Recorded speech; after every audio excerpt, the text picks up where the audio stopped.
5টি অপরাজিতা ফুলে বদলে দিতে পারে আপনার ভাগ্য। প্রতি সোমবার 5টি অপরাজিতা ফুল দিয়ে করুন এই কাজ। দুর্দিন থেকে সুদিন আসতে খুব বেশি সময় লাগবে না। দেখে নিন অপরাজিতা ফুলের বিশেষ মাহাত্ম্য। যারা যারা শাস্ত্রে বিশ্বাসী তারাই বোঝেন এর গুরুত্ব জীবনে ঠিক কতটা। জীবনে খারাপ ভালো ওঠা পড়ার সবকিছুতেই ভগবানের উপর বিশ্বাস রাখেন অনেকেই। বেশিরভাগ মানুষ তার ফলও পেয়েছেন। হিন্দু শাস্ত্রে নীলকণ্ঠ ফুল বা অপরাজিতা ফুলের বিশেষ গুরুত্ব রয়েছে। শিব ঠাকুরের অত্যন্ত প্রিয় এই ফুল। দেখে নিন প্রতি সোমবার এই ফুল দিয়ে ঠিক কি করবেন।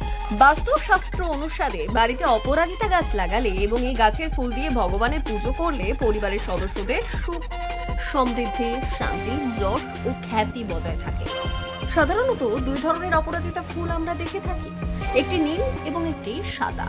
জ্যোতিষশাস্ত্রে বলা হয় এই ফুলে ভগবান বিষ্ণু, শঙ্কর ও শনিদেব প্রসন্ন হন। সোমবার উপবাস করে ওই দিন মহাদেবের পুজো করে শিবলিঙ্গে অপরাজিতা ফুল অর্পণ করুন।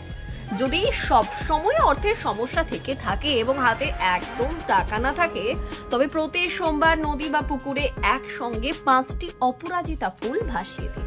এতে অর্থ সংক্রান্ত সমস্যা শীঘ্রই দূর হবে এবং আপনি আর্থিক সংকট থেকে মুক্তি পাবেন। বারবার চেষ্টা করেও যদি চাকরি না পান, তাহলে ইন্টারভিউ এর আগের দিন 5টি অপরাজিতা ফুল বা 5 টুকরো ফটকিরি আপনি নিজের আরাধ্য দেবতার পায়ে নিবেদন করুন।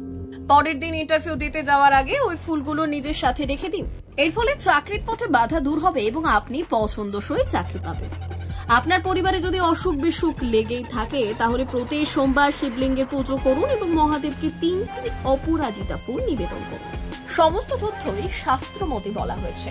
বাস্তবের সঙ্গে এই তথ্যের কোনো রকম মিল নেই। ব্যুরো রিপোর্ট, ভুবনগ্রাম সংবাদ।